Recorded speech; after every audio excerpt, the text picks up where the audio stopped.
नमस्कार, स्वागत है आप सभी का हमारे खास चुनावी कार्यक्रम सत्ता का MPPL में। मध्य प्रदेश के 28 सीटों पर होने वाले उपचुनाव के लिए तारीखों का ऐलान हो चुका है। 3 नवंबर को वोट डाले जाएंगे और 10 नवंबर को परिणाम सामने आएंगे। प्रदेश में 28 विधानसभा सीटों पर होने वाले उपचुनाव को लेकर राजनीतिक दलों ने अपनी तैयारियां भी तेज कर दी हैं। ये चुनाव मध्य प्रदेश की सियासत की नई दिशा तैयार करेंगे। इन चुनावों पर शिवराज सरकार का स्थायित्व भी टिका हुआ है। ये चुनाव बागी विधायकों का भविष्य भी तय करेगा। हमारे इस खास कार्यक्रम के जरिए हम 28 सीटों पर हो रहे चुनावी गणित को टटोलने की कोशिश करेंगे और जानेंगे इस चुनाव के मुद्दे और राजनीतिक दलों के क्या हैं दावे।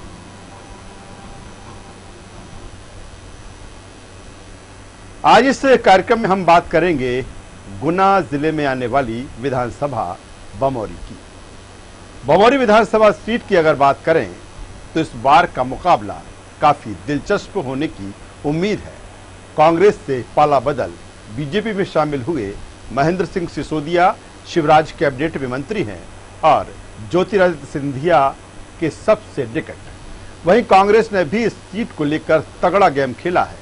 बीजेपी में रहे और 2018 में विधानसभा चुनाव निर्दलीय प्रत्याशी के रूप में लड़े KL अग्रवाल अब कांग्रेस का चेहरा है और पार्टी ने उन्हें ही इस सीट पर अपना प्रत्याशी बनाया है। सत्ता का MPPL में आगे बढ़ने से पहले समझेंगे बमौरी विधानसभा सीट के सियासी गणित को। इस सीट पर कुल मतदाता 2,55,700, पुरुष मतदाता 1,42,000 के लगभग, महिला मतदाताओं की संख्या 1,05,000 के करीब, आदिवासी मतदाताओं की संख्या अधिक। भील सहरिया आदिवासी वोटर पहले नंबर पर, इसके बाद धाकड़, किरार, लोधी, यादव, कुशवाहा मतदाता। आदिवासी समाज के लगभग 1 लाख वोटर, 31,000 किरार और धाकड़ समाज के वोटर, कुशवाहा समाज के वोटर 10,000, मुस्लिम वोटरों की संख्या 4,000 के लगभग। तो बमौरी विधानसभा सीट पर इस बार जो मुकाबला है वो सीधे तौर पर बीजेपी और कांग्रेस के बीच है। 2018 विधानसभा चुनाव से अलग तासीर है इस उपचुनाव की, क्योंकि इस सीट पर इस बार परिदृश्य बदला हुआ है। विस्तार से जानते हैं इस सीट की तासीर को। लगभग 2.5 लाख मतदाता वाली बमौरी विधानसभा सीट कई मायनों में अलग है। इस सीट पर आदिवासी वोटरों की संख्या सबसे अधिक है। इस सीट पर भील सहरिया आदिवासी समाज का सर्वाधिक वोट बैंक है। इसके बाद धाकड़, किरार, लोधी, यादव, कुशवाहा, रघुवंशी समाज सहित अन्य समाजों का वोट भी चुनावों में अपनी अहम भूमिका निभाता है। इसलिए 2 बार से इन समाजों ने कांग्रेस का साथ दिया। वर्तमान में महेंद्र सिंह सिसोदिया मंत्री होने के साथ साथ लगातार 2 बार विधायक चुने जा चुके हैं। वहीं कन्हैयालाल अग्रवाल 2003 व 2008 में बीजेपी के बैनर तले विधायक चुने गए और शिवराज सिंह सरकार में सामान्य प्रशासन राज्य मंत्री भी रहे। वहीं 2013 में विधानसभा चुनाव में अग्रवाल को महेंद्र सिंह सिसोदिया ने कांग्रेस के बैनर तले चुनाव में पराजित किया था। 2018 के विधानसभा चुनाव में भारतीय जनता पार्टी ने अग्रवाल का टिकट काटकर बृजमोहन सिंह आजाद को चुनाव मैदान में उतार दिया था। इसके चलते कन्हैयालाल अग्रवाल पार्टी से बगावत करते हुए निर्दलीय प्रत्याशी के रूप में चुनाव लड़े थे। परिणाम महेंद्र सिंह सिसोदिया के पक्ष में आया था, लेकिन प्रदेश में हुए सत्ता परिवर्तन के साथ ही महेंद्र सिंह सिसोदिया ने कमलनाथ का हाथ छोड़कर भाजपा का कमल थाम लिया है। यही कारण है कि आज इस क्षेत्र में उपचुनाव होने जा रहा है। एक दूसरे के घुर विरोधी दोनों नेता जब चुनाव मैदान में आमने सामने हो ही गए हैं तो मौका भी रोचक होने वाला है। इस बात से इनकार नहीं किया जा सकता।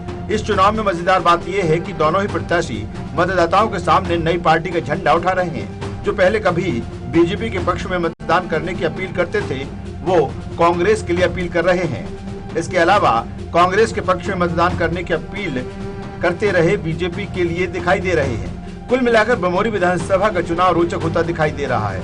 महेंद्र सिंह सिसोदिया और KL अग्रवाल पूरी ताकत इस क्षेत्र में लगा रहे हैं। चलते हैं बमौरी विधानसभा सीट की कुछ अहम बातों पर। कई मायनों में रोचक साबित होगा बमौरी का चुनाव। गुना जिले की अहम सीट है बमौरी। बीजेपी कांग्रेस में इस सीट पर सीधा मुकाबला। महेंद्र सिंह सिसोदिया बीजेपी प्रत्याशी। 2018 का चुनाव कांग्रेस की टिकट पर जीता था। ज्योतिरादित्य सिंधिया के करीबी है महेंद्र सिंह सिसोदिया। कांग्रेस ने KL यादव को उतारा मैदान में। बीजेपी से पाला बदल कांग्रेस में शामिल हुए हैं अग्रवाल। हालांकि 2018 विधानसभा चुनाव में निर्दलीय लड़े थे अग्रवाल। विकास में काफी पिछड़ा है ये क्षेत्र। सड़क, बिजली, पानी, रोजगार की बड़ी समस्या। 2 साल के भीतर ही यहाँ की जनता एक बार फिर वोट करेगी। जनता क्या सोचती है इस चुनाव को लेकर, किस आधार पर वो वोट करेगी और क्या है इस क्षेत्र की बड़ी समस्याएं। बमोरी की कहानी, जनता की जुबान। जैसे जैसे उपचुनाव नजदीक आ रहे हैं, नवंबर का महीना भी आ गया है नजदीक ही, निर्वाचन आयोग ने तारीख भी घोषित कर दी है। वैसे वैसे प्रत्याशियों की तैयारियां भी जोर शोर से हो गई। आज हम बमोरी क्षेत्र में आए हैं, बमोरी के ग्राम चिल्का में आए हैं। कुछ लोग देख रहे हैं, यहाँ पे आप देख रहे हैं साफ तौर पे ग्रामवासी बैठे हुए हैं खटिया पे। आइए इनसे हम जानते हैं कि क्या रुझान होगा इस बार, किस प्रत्याशी की जोर शोर से चल रहा है, कौन जीतता है कौन हारता है। 10-20 पोलिंग के अंतराल में देखा जाए तो बीजेपी की विजय है, और इसके बावजूद प्रत्याशी दोनों तगड़े हैं। फिर बीजेपी को अधिकतर वोट जनता दे रही है, क्योंकि 2-3 साल उनको और देखेंगे, इसके बाद कुछ विचारधारा रचेंगे। जो पहले भाजपा में थे वो अब कांग्रेस में आ गए, जो कांग्रेस में थे पहले अब भाजपा में आ गए। पत्थर बदल हो गए। हाँ, तो अब क्या लगता है आपको? संजू की है संभावना, संभावना है आपको, मतलब भाजपा प्रत्याशी की ज्यादा लग रही है। मैन सिंह सिसोदिया की है, फूल वाले। आप किसको जिताना चाह रहे हैं? हम भी उनको ही जिताना चाह रहे हैं। तो बमोरी की कहानी, जनता की जुबानी। हमारे संवाददाता ने जिस तरह से बातचीत की और कहीं ना कहीं एक रुझान जानने की कोशिश की कि आखिर वहाँ का मतदाता, वहाँ का वोटर क्या सोचता है। चुनाव भी 2 साल के भीतर ही हो रहा है। जाहिर सी बात है, वो तमाम सारी उम्मीदें 2018 विधानसभा के चुनाव में यहाँ की जनता ने अपने जनप्रतिनिधि से लगाई थी और उसको विधानसभा चुनकर भेजा था। अब एक बार फिर बमोरी चुनाव के मुहाने पर खड़ा हुआ है और इसीलिए जनता भी अब वॉच कर रही है, समझ रही है कि आखिर किसको वो वोट करें। लेकिन अपने अपने समर्थक हैं, अपनी अपनी बातें हैं जनता की। हमने अभी जिस तरह से चुनाव से रिलेटेड जो बातें हैं या जो जनता क्या सोचती है ये सुना। जाहिर है तमाम तरह के वादे दावे प्रत्याशियों के यहाँ होंगे। अब दोनों ही दल बीजेपी कांग्रेस किसे आधार बनाकर वोट मांग रहे हैं या क्या कुछ विजन है क्षेत्र को लेकर, उनका ये भी हम आपको सुनवाते हैं। भारतीय जनता पार्टी की तैयारियां बूथ स्तर तक की हैं और पिछले 6 महीने से तैयारी चल रही है। कोई बराबरी का मुकाबला नहीं, हमारा मार्जिन बहुत ज़्यादा रहेगा, ऐसी हम उम्मीद कर रहे हैं। क्या लगता है आपको, मतलब किस तरह की क्या तैयारियां आपके द्वारा हैं, क्या मुद्दे आपके द्वारा रहेंगे? अभी आपने देखा होगा कि बमोरी में एक जन सैलाब उमड़ा था 25 तारीख को, मुख्यमंत्री जी और सिंधिया जी आए थे। तो उस समय विकास हमारा मुद्दा है और भारतीय जनता पार्टी के द्वारा पिछले 15 साल में मध्य प्रदेश की सरकार ने जो काम किए थे वो अभी 6 महीना में शिवराज जी सरकार ने जो काम किए वो मोदी जी के जो काम हैं उन सबको जनता के बीच में ले जा रहा है और उन्हीं को जनता विश्वास कर रही है। अभी किसानों को सम्मान निधि के रूप में 10,000 रुपये मिल गए। सब बातें हम उपलब्धियां गिना रहे हैं, उसी के आधार पर भारतीय जनता पार्टी के साथ लोग जुड़ते जा रहे हैं और मुझे लगता है कि इस बार जीत का मार्जिन बहुत ही अच्छा रहने वाला है, पिछले बार से भी ज़्यादा रहेगा, ऐसा हमको उम्मीद है। जनता टिकाऊ को पसंद करेगी, बिकाऊ को नापसंद करेगी। जनता के लिए सबसे बड़ा मुद्दा ये होगा, जनता ने इसको 5 साल के लिए चुना था, वो 1.25 साल में बिक गया। जनता कैसे भरोसा करे कि आने वाले 3 साल में आप नहीं बिकोगे? बिके वो तो कितनी बार बिकोगे, 2 मौके मिल जाएंगे। तो क्या विधायक केवल बिकने की जनता चुनेगी क्या? एक मुद्दा तो ये सबसे बड़ा है। दूसरा मुद्दा विकास का है। जो मैंने 10 साल में बमोरी विधानसभा क्षेत्र में काम किए हैं, आज जनता उनको महसूस कर रही है, देख रही है, तुलना कर रही है। चाहे सड़क का काम हो, बिजली का हो, पानी का हो, स्वास्थ्य का हो, शिक्षा का हो, सिंचाई का हो, छोटे छोटे धंधे रोजगार खोलने का काम हो, ये मेरे 10 साल में हुए हैं। ये बता दें इनने एक भी कोई काम मंजूर करवाया हो तो जनता पर देख रही है कि वो ठगी गई।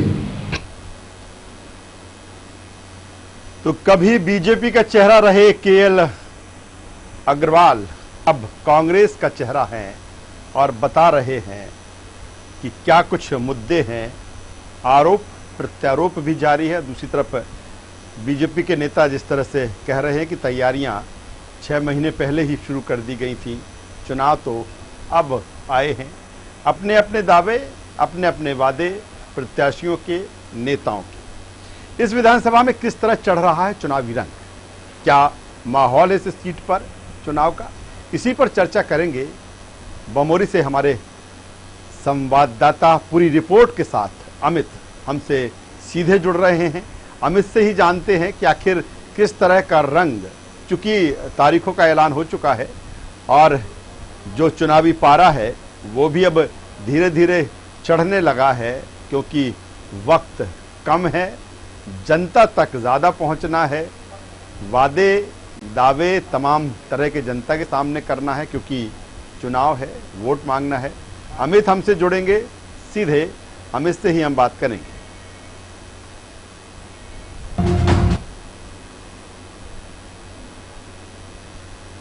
तो बमोरी में किस तरह से चुनावी रंग है, किस तरह की स्थितियां परिस्थितियां इस चुनाव को लेकर, क्योंकि सत्ता का जो एमपी पीएल है, लंबे समय से मध्य प्रदेश में जो राजनीतिक घटनाक्रम, जिस तरह की राजनीति, जिस तरह की सियासत लगातार जारी रही, हमने फरवरी से लेकर अभी तक जो कुछ घटनाक्रम हुआ, और 2018 चुनाव में कांग्रेस सत्ता में आई, लेकिन 15 महीने ही सरकार चल सकी और तमाम कांग्रेस के जो बागी, चाहे वो विधायक हों या मंत्री हों, उन्होंने कांग्रेस को बाय बाय कह दिया और कमल से नाता जोड़ लिया। कई उसमें से अब मंत्री हैं, चुनाव हैं, और ऐसे में बमोरी की जनता भी 2 साल के भीतर ही एक बार फिर प्रिपेयर हो चुकी है, तैयार हो चुकी है वोट डालने के लिए, क्योंकि लोकतंत्र में, प्रजातंत्र में एक बड़ा हथियार होता है जनता के पास में। जनता अपने पसंद का जनप्रतिनिधि चुनती है और जो उम्मीदें उस क्षेत्र को लेकर हैं, या जिस तरह से हम बात करते हैं कि सड़क, बिजली, पानी, तमाम सारी समस्याएं, रोजगार की एक बड़ी समस्या लगातार जिस तरह से बनी हुई है, सरकार कोई भी रही हो, चाहे हम बीजेपी की बात कर लें या फिर कांग्रेस की सरकार आई, फिर बीजेपी की सरकार है, लेकिन समस्याएं मुझे लगता है कि जस की तस है। जितना काम होना चाहिए था वो काम नहीं हुआ, और यही कारण है कि कोई भी चुनाव आता है, जनता की जो उम्मीदें हैं वो बढ़ जाती हैं। अमित हमसे सीधे जुड़ रहे हैं, चुनावी रंग को समझेंगे उनसे। अमित, जिस तरह से बमोरी की रिपोर्ट, अभी आपने लोगों से भी चर्चा की, क्या कुछ वहाँ की जनता सोच रही है ये भी आपने सुनवाया। जो बीजेपी कांग्रेस के, हालांकि कांग्रेस के जो प्रत्याशी हैं केएल अग्रवाल, उनसे की भी बातचीत सुनी, जो बीजेपी के नेता हैं उनसे भी बातचीत हमने सुनी। क्योंकि अब तारीखों का ऐलान हो चुका है, ऐसे में किस तरह का रंग बमोरी में आप देख पा रहे हैं, प्रत्याशी किस तरह से प्रचार कर रहे हैं वहां पर? जी बिल्कुल, मैं आपको बता दूं कि अभी बमोरी में अभी ये कुछ भी कहना संभव नहीं है कि चुनाव का नतीजा किस ओर जाएगा। अभी फिलहाल देखा जाए तो महेंद्र सिंह सिसोदिया जो है वो अभी कोरोना से पीड़ित हैं और अभी उनका दिल्ली में उपचार चल रहा है। वहीं कांग्रेस प्रत्याशी केएल अग्रवाल को अगर देखा जाए तो वो युद्ध स्तर पर अपनी तैयारियों में जुटे हुए। जी क्या अमित, क्या लगता है इस चुनाव में क्या मुद्दे हैं, क्या वादे हैं, क्या दावे हैं प्रत्याशियों के, और क्या बमोरी ने कई चुनाव देखे हैं, बमोरी की जनता ने कई चुनाव देखे हैं, जिस तरह की एक दरकार विकास की वहां के लोगों को है, उनको वो मिल पाया है कि नहीं मिल पाया है? बिल्कुल, मैं आपको बता दूं कि बमोरी में एक सबसे बड़ा मुद्दा हमेशा से एक मुद्दा रहा है, वो मुद्दा रहा है शिक्षा का, कि वहाँ पे एक तो कॉलेज की मांग, एक हाई स्कूल की मांग जो कि बरसों से लगातार की जा रही है जनता के द्वारा, लेकिन आज तक उसको कभी किसी भी पार्टी या किसी की सरकार द्वारा नहीं किया गया। अब फिलहाल भाजपा की अभी सरकार है और अभी भाजपा ज्योतिरादित्य सिंधिया और मुख्यमंत्री दोनों यहाँ पर लाखों रुपए, करोड़ों रुपए की योजनाओं का शुभारंभ करके गए। अब देखा जाएगा कि किस ओर ये चुनाव जाता है। है, पब्लिक का क्या रुझान जाता है, शासन कितनी योजनाएं और यहाँ पे लागू करती है। जी क्या क्या अमित, आपके इर्द गिर्द कुछ लोग हैं क्या, बमोरी के वोटर हैं क्या? उनसे थोड़ा चर्चा करिए, जानिए किस मूड में है इस चुनाव को लेकर वहां के लोग। जी बिल्कुल। क्या नाम है आपका? विनोद जी, बताएं कि क्या रुझान है यहाँ पे, किस ओर जा रहा है, क्या मुद्दे हैं आप लोगों के साथ में?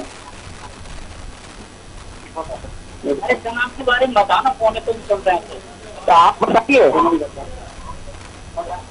लगता है अमित क्या नाम है आपका? बल्लभ, बताइए क्या यहाँ पे क्या समस्या है, किस ओर चुनाव जा रहा है? दोनों दिग्गज आमने सामने हैं।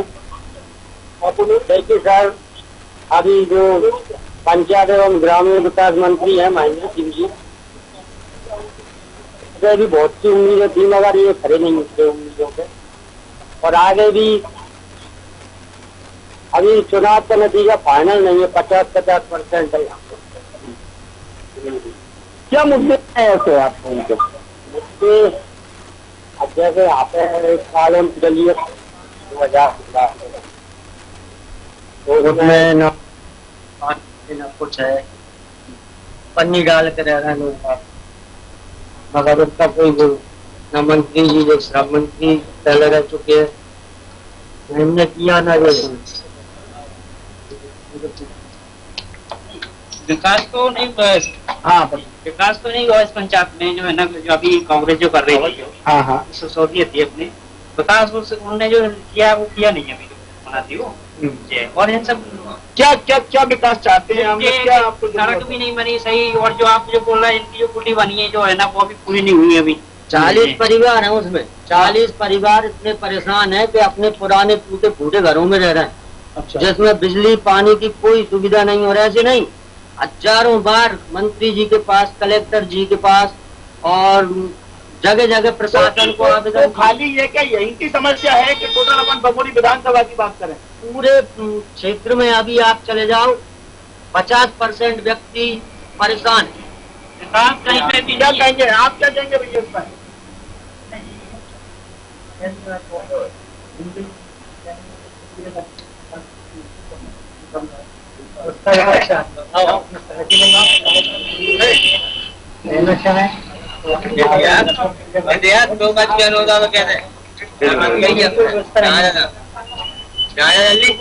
क्या नाम है आपका? मिथुन, बताएं क्या ये सही कह रही है जो कह रही है? क्या मुद्दे हैं, क्या यहाँ विकास कार्यों की वाकई में कमी है? विकास थोड़ा थोड़ा हो रहा है, मतलब विकास चालू हो गया है, लेकिन कम हो रहा है, सही से नहीं हुआ। केंद्र की स्कीमों को लाभ आम जनता नहीं मिल पा रहा। केंद्र की जो योजना है, हाँ, उनका लाभ हम लोगों को नहीं मिल पा रहा है यहाँ। और सब तो साफ तौर पे आपने देख रहे होंगे कि लोगों की कई समस्याएं हैं जो कि कभी पूरी नहीं हुई है, और कई लोगों का कहना है कि समस्याएं तो थोड़ी थोड़ी शुरू हो गई हैं, जो कि सुलझती भी जा रही है। चलिए अमित, बहुत शुक्रिया, जनता से आपने बातचीत की और बमोरी में किस तरह से सियासी जो पारा है वो चढ़ रहा है, चुनावी पारा जिस तरह से वहां पर अब दिखने लगा है। हालांकि अगर हम बीजेपी प्रत्याशी महेंद्र सिंह सिसोदिया की बात करें, तबीयत नासाज है, उसके चलते पूरी तरीके से वो एक्टिव मोड में नहीं है, लेकिन जो बीजेपी चुनाव लड़ रही है, जो बीजेपी के संगठन चुनाव लड़ता है, वहाँ का कार्यकर्ता जो चुनाव लड़ता है वो मैदान में है, लगातार लोगों के पास पहुँच रहे हैं। और कांग्रेस प्रत्याशी जिस तरह से तमाम तरह के आरोप बीजेपी पर लगा रहे हैं, दावे उनके तरफ से हैं, लेकिन जनता जो कह रही है कि विकास जो होना चाहिए वो विकास नहीं हुआ। और एक उम्मीद रहती है जनता को, जब चुनाव होता है, वो जब वो अपना जनप्रतिनिधि चुनती है तो एक उम्मीद के साथ चुनती है कि उसका जो जनप्रतिनिधि होगा, जो उसका विधायक होगा, इस क्षेत्र की जो समस्याएं हैं कहीं ना कहीं उसको दूर करेगा, और आम जनता से जुड़ी हुई जो समस्याएं हैं, चाहे सड़क, बिजली, पानी, रोजगार की हम बात करें, इस दिशा में भी वो काम करेगा। बमोरी की जनता का आशीर्वाद किसके साथ होगा, ये तो चुनाव के बाद उसके जो परिणाम आएंगे तब मालूम पड़ेगा। लेकिन इतना जरूर है कि यहाँ मुकाबला दिलचस्प और रोचक होने वाला है। सत्ता का MPPL की इस खास पेशकश में आज बस इतना ही। कल फिर आपसे रूबरू होंगे एक नई विधानसभा की चुनावी पड़ताल के साथ। तब तक के लिए दीजिए हमें इजाजत। नमस्कार। न्यूज वर्ल्ड पर खबरों का सिलसिला लगातार जारी है। इस कार्यक्रम के प्रायोजक थे रूप मंत्र आयुर्वेदिक फेस क्रीम। ये कोई कॉस्मेटिक नहीं, आयुर्वेदिक औषधि है